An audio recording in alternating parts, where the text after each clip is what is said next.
Welcome to another Bible study walkthrough where you're going to learn how to read and study the Bible with me. Hebrews chapter 1 verse 13 is where we are. I hope that you'll take notes, take mental note of what kind of skills I'm going over and what things I'm noting for you. And if you really want to go deep into learning how to read this and study the Bible, we have a completely free 40-day Bible study program linked in the description below. A 27-day program and an 11-day completely free, self-paced, and it'll take you deep into learning how to study the Bible. Hebrews 1:13, what we want to do first, we're going to read it, okay, and then we're going to plug it into its context. The word "and" is the first word that we see in the sentence, which means it's a continuation of what's been said before, in the form of either additional material or adding to the list of what we've already seen. So, and to which of the angels has he ever said? So what we need to figure out is who is the he saying something to the angels? Who is the he? Well, if you back up, you would know in context. Okay, I know I said I'd read the whole verse, but I think half is good for now, just so we can get the surrounding context. It says God here is speaking in verse Well, I'll take you to the very first instance of them telling us, the author of Hebrews telling us who's speaking. It's in verse 5, to which of the angels did God ever say? And then we have a quotation from the Old Testament in verse 5, two of them in verse 5, then in verse 6, then in verse 7, then in verse 8, right? Then in verse 9, then in verse 10. So all of these different verses, each verse is a quotation from the Old Testament, a statement from God, made about the Son or made about the angels. So God is speaking, and we know that the author of Hebrews here is making an argument, or I guess proving his point, that Jesus is better than angels. So when we get to verse 13 and it says, and to which of the angels has he ever said, you know that he is God, and we've already had several statements from God about the angels. This is another statement made about the angels. Whereas in verse 10, this was made about the Son. God is talking about his Son. So this is what God has never said to the angels. Sit at my right hand until I make your, we'll get here, your enemies a footstool for your feet. So the question becomes, when did God ever say this to angels? Which angels did God ever say this to? And the answer is nobody. No angel. But God has said this to his Son. Now, when you read the Bible, again, what you want to do is read each verse in context, plug it into the main point and the main argument being made in that passage. So, for instance, what we have here is an argument that the Son is better than angels. So what we need to think about is, how does this quotation from the Old Testament prove that Jesus is indeed better than angels? Okay, how is this quotation proving to us from the Old Testament that Jesus is better than angels, right? And so whenever you read the Bible, make sure you plug each verse into its surrounding context to know the main point. So here we have the Father speaking to the Son, saying, sit at my right hand. Now, what we need to do is think about the importance, the significance of sitting at the right hand. Now, if you're new to the Bible, you probably don't have a ton of information to load into this kind of statement. There's not a lot of scriptures you can reference. You probably don't have a lot of understanding around this idea, and so we can't assume that everyone has equal understanding of what this means. But I will tell you this, to make sense of what this is saying, we know, first of all, this is proving Jesus is better than the angels. And that's number one. Number two, this is what God has never said to angels, but he says to his Son. Okay? So that will help us make sense of the significance of sitting at the right hand, or the Father inviting the Son to sit at his right hand until he makes his enemies a footstool for his feet. Now, as a good student of the Bible, what we do when we come across ideas that are new to us, or even if this idea is not new to you, what we want to do is find other passages of Scripture that speak to this concept of sitting at the right hand. Okay, and I'll tell you right now, there's a bunch you could find, whether it's David sitting on the throne, or Ephraim and Manasseh receiving a blessing from Jacob. There are certain stories you can reference, right?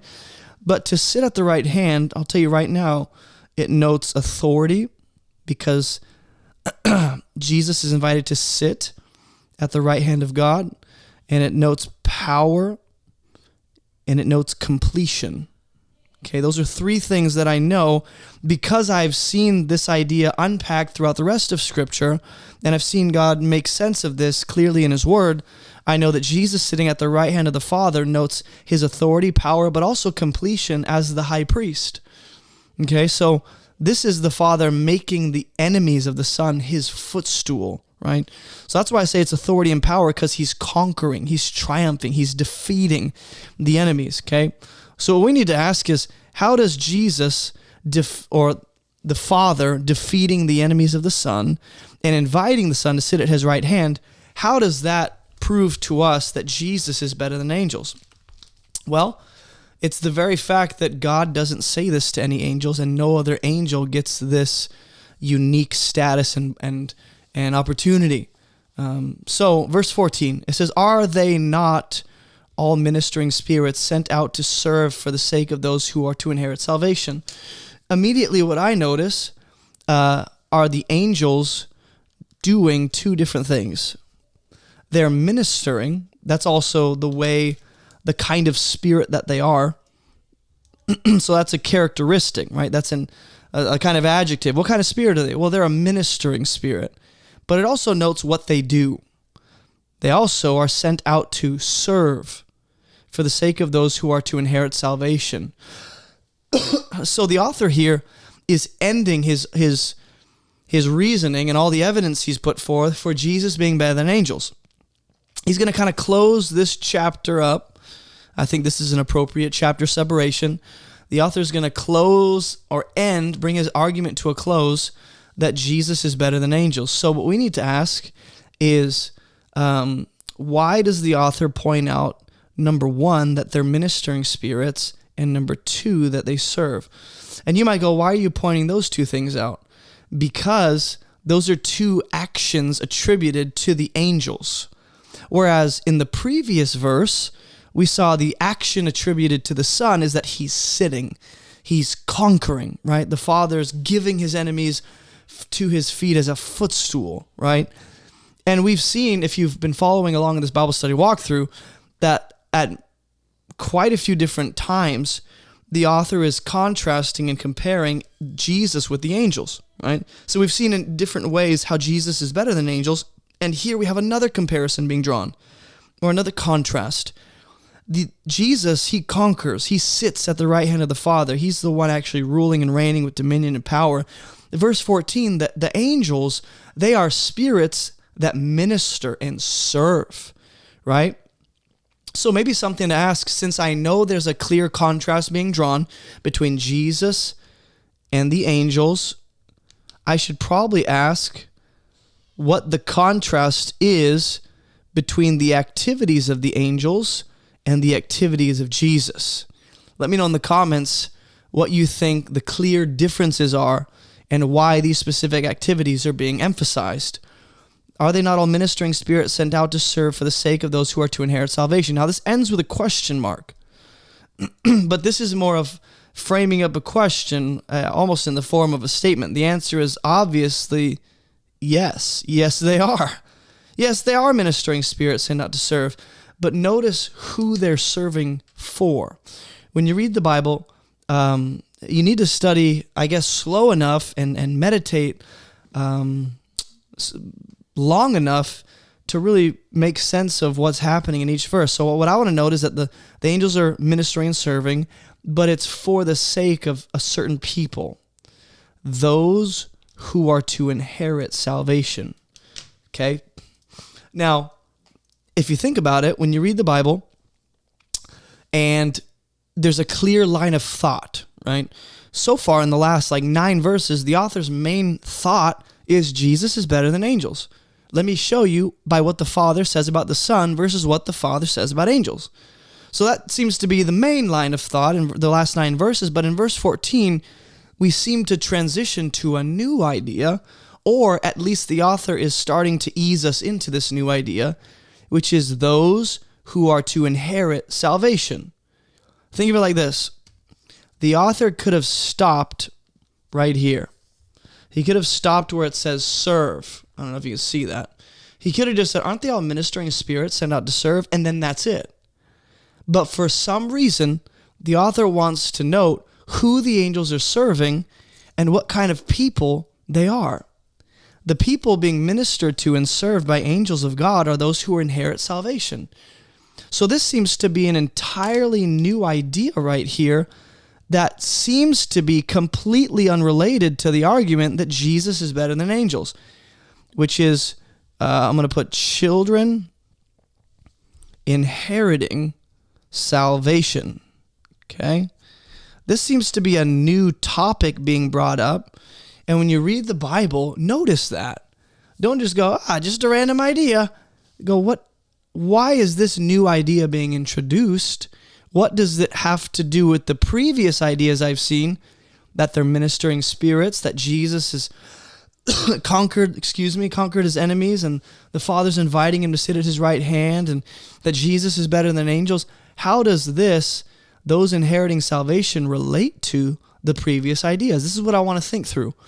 I want to meditate on the scriptures long enough to think through these things and come to some helpful answers. And I shouldn't expect immediate answers, but I want to think through it. I want to think about, hey, in this chapter, up to this point, have I seen anything that is remotely close to someone inheriting salvation? Have I seen those words? Have I seen inheriting or salvation, or the concept of people inheriting salvation? I haven't seen anything relating to inheriting salvation, but I have seen Jesus inheriting all things as the rightful heir, right? So I just want to take note of that, because when you read the Bible, sometimes you've already seen a certain idea laid out for you in previous verses, and then it will help you kind of connect this new thought to everything that's been said before, right? So, this is how I would do it. I would think through this real time. Well, angels are sent out to serve and minister, but there are people who inherit salvation, right? Just like Jesus is the heir of all things, he inherits all things rightfully as the true only begotten Son of the Father, right? So there's something about Jesus being an heir that connects to those who inherit salvation, almost as if he's extending to them his very status as an heir so they can inherit the salvation he offers.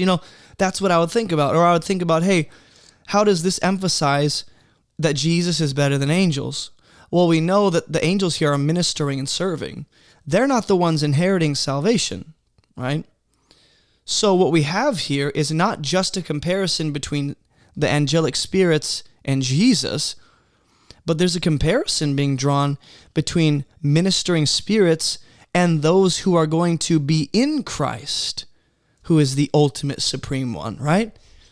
So this is not just about, hey, Jesus is better than angels.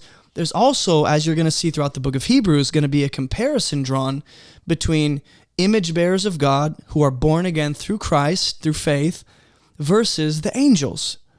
Angels don't inherit salvation, we do. Okay, so Jesus offers salvation to humanity, not to angelic spirits. Jesus didn't come to die for rebellious, evil spirits. He came to die for rebellious, fallen, sinful human beings, right? So that's what I would think through. So when you read the Bible, take note of how a new idea connects to previous ideas. Fit it into the slot that it's supposed to be seen in, right? Think about the actions being attributed to these angelic spirits and what it emphasizes about them, right? And then also, as you read further in the book of Hebrews, this is what I do when I notice an idea that seems to be new. I want to recognize that, and I want to pay attention for that idea as I continue reading. In other words, I want to read chapter 2 while looking for anything that relates to people inheriting salvation.